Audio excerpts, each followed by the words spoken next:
ఒకప్పుడు చిన్న గ్రామంలో రాజు అనే యువకుడు ఓ పురాతన గుడిలో పడి ఉన్న పురాణ మణి గురించి విన్నాడు. అది పట్టుకుంటే కోటీశ్వరుడవుతాడని కథ. రాజు ధైర్యం చేసి అర్ధరాత్రి గుడిలోకి వెళ్ళాడు. చీకటిలో మెరిసిన మణిని చూసి ఆనందంతో పట్టుకున్నాడు. ఆ క్షణమే ముందు రావాలా వచ్చినట్టు ఒక ఆత్మ కనిపించింది.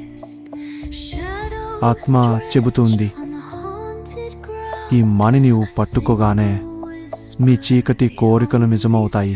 కానీ ప్రతి కోరికకు మీ జీవితం నుండి ఒక మధురమైన జ్ఞాపకం తోడిపోతుంది. రాజు ఒక్కసారిగా ఆలోచించాడు.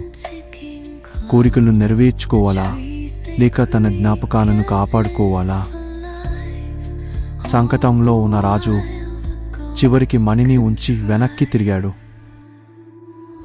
కానీ చివరి షాట్లో స్క్రీన్ బ్లాక్ అవుతుంది.